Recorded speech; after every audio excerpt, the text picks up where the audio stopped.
માનો કે હજી ભારતમાં ભણનારને ભલે ઇંગ્લિશ મીડિયમમાં ભણતા હોય પણ વાતાવરણ તો હિન્દુસ્તાનનું છે ને. ઘરમાં તો વાતાવરણ હિન્દુસ્તાનનું છે ને, ગલીમાં તો હિન્દુસ્તાનનું વાતાવરણ છે ને. તમે જ્યાં જાઓ ને ઠાકોરજીના દર્શન થાય, અનેક જગ્યાએ મંદિરોના દર્શન થાય છે. અનેક સ્ટોરીઓ તમને મહારાજની એટલે કે હિન્દુ ધર્મને આપણે ફોલો થઈ શકીએ અનેક સ્ટોરીઓ તમને સાંભળવા મળશે. તમે હમણાં લોકો કહેતા હતા કે લોકડાઉનની અંદર ચેનલોની અંદર મહાભારત ચડાવ્યું હતું, રામાયણ ચડાવી હતી. તો એના માધ્યમથી આ દેશ તો હજુ એવો છે કે જ્યાં આપણા હિન્દુ ધર્મના સંસ્કારો જળવાઈ શકે તેમ છે. અને ત્યાં પણ જો તમારા સંતાનો નથી જાળવતા તો કાંઈક તમારી ગાફલાઈ છે, કાંઈક વડીલોની ગાફલાઈ છે.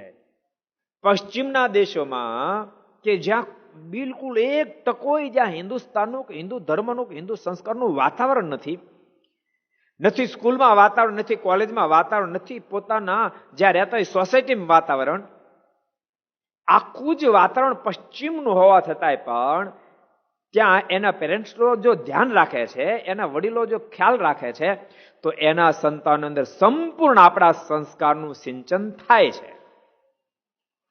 સંપૂર્ણ 100% સિંચન થાય છે. એવા કેટલાય ફેમિલીઓ, અમે વિદેશોની ધરતી ઉપર ગયા, અમે જોયું કેટલાય ફેમિલીઓ એવા છે કે ઘરની અંદર તમે જાઓ તો આપણા મનમાં ફીલ થવા માંડે આપણે કોઈની ઘેરે રોકાયા છીએ કે મંદિરમાં રોકાયા છીએ એવું આખું વાતાવરણ એ લોકોને એવું હોય છે. એટમોસ્ફિયર એવું એ ઊભું કરી શકે છે. તો આપણે કેમ ન કરી શકીએ? શું કામ ન કરી શકીએ? આપણી ગાફલાઈનું પરિણામ અને પછી પોતાનું ભોગવવાનું આવે છે. અને યાદ રાખજો, કદાચ તમારા મનમાં એમ થશે કે છોકરો કદાચ આપણા સંસ્કારનો તો શું ફરક પડવાનો, છોકરાની અંદર આપણા સંસ્કારનો તો શું ફેર પડવાનો? ભણે તો સારું છે, મોટો એન્જિનિયર તો થશે, મોટો ડોક્ટર તો થશે, સીએ તો થશે, ખૂબ રૂપિયા કમાશે. આવો તમે સંકલ્પ કરતા હશો પણ ભૂલતા નહીં, આપણા સંસ્કાર જાશે, હિન્દુસ્તાનના સંસ્કાર જાશે, આસ્તિક પણ જાશે. એટલે એના જીવન અંદર વ્યસન આવવા એ જરાય કઠણ પડશે નહીં. આખી સૃષ્ટિ ચાલે ઓટોમેટિક ચાલે છે એમ માને છે. એટલે આ બધું સર્જન છે માણસના સુખને માટે છે માનશે.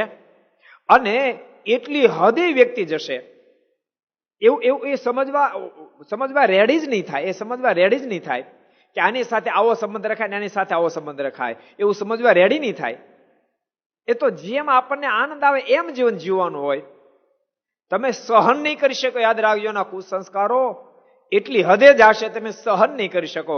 કારણ કે તમારા બ્લડની અંદર હિન્દુસ્તાનના સંસ્કારો છે, તમે સહન નહીં કરી શકો, પછી બહુ પસ્તાશો.